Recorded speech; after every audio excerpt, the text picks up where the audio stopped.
Other questions? Yes?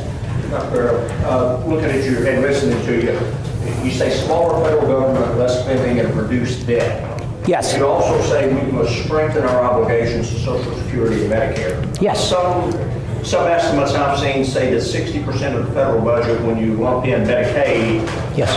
consists of federal entitlements.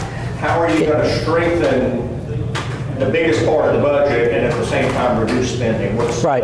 Yeah, that's an excellent question. How, and it's add into that the obligatory spending, add into that service on the debt, and that you get the vast majority of our obligations in the budget are for things that really are not very malleable. It's Medicare, Social Security, and service on the debt. And if you add things that you don't want to cut, like national security, that it starts to get to be a narrow field. I would propose to manage the debt and to stop adding to the debt that first you balance the budget. And you balance the budget, I think, by addressing those two issues directly, Medicare and Social Security. And I have a very good proposal for Social Security. Now, for Social Security, and Social Security is running a deficit. Now, they like to say that there is a Social Security trust fund, but that has long ago been spent, and the money that's being paid out for Social Security now comes out of general revenue. Now, there are IOUs that say that, yes, the government owes the Social Security trust fund this much money, but that's all been spent, and it's coming out of general revenue. So if you're going to balance the budget, you can't have deficit spending for Social Security, and that's what we have now. And the projections are that that deficit is going to become enormous.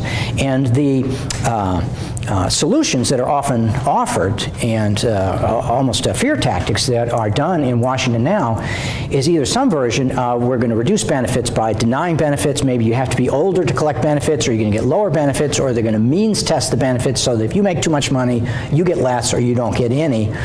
Or they scare people on the other end, people like my son's generation, that they say we're going to have to raise taxes to balance this. And then the people that are just coming into the workforce or young in the workforce, they don't believe that Social Security will be for them, be there for them when it comes time for them to retire, and they think it's a Ponzi scheme and that they're being had. And there's a great deal of dissatisfaction, great deal of fear on both sides of that Social Security issue.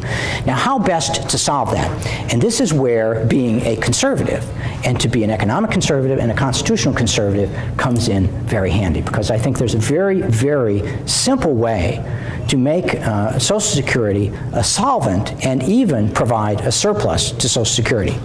And the way I would recommend doing that is to use incentives in the tax code to encourage people who are currently working yet of retirement age. And there's a lot of them. 20% of people who are at retirement age are still working and employed, either self-employed or working. That 20% of people, if they are eligible to collect Social Security, and perhaps if in their generosity to the Social Security system, if they would do us the favor of relieving Social Security of having to pay them. And they would say, you don't have to pay me, I will relinquish, I will forfeit my Social Security payments while I'm working.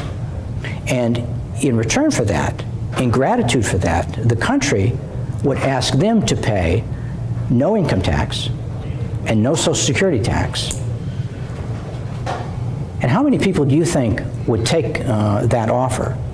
If you're working, and I think the cutoff is somewhere earning around $100,000 or so, that you would come out better off by not paying income tax and not paying your Social Security tax. And think of the benefits that that would have to Social Security.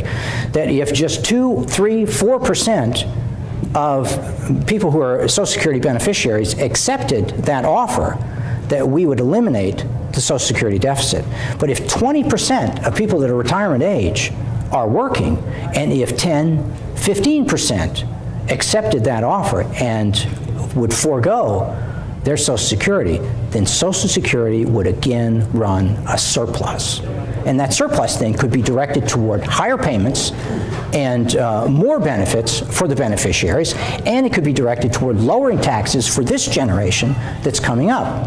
Now, some people, when I describe this, they say, hey, you got a surplus. How about if we do the trust fund? Why don't we redo and refund the trust fund and build it back up again? And I caution them that I think that would be a mistake, because a trust fund in our government is a very untrustworthy place to store money, and I would not encourage that. And are we out of time? I got one more question. I think Daniel has one last question. Oh, okay, good. And let me note that if the taxes are cut on people who are retired and forfeiting their Social Security, and you could set it up so year by year, and you could make it due at tax time where you would do the accounting, but for 1 year that you don't take Social Security, and for that year you don't pay income tax. Think of the stimulus on the economy that would have.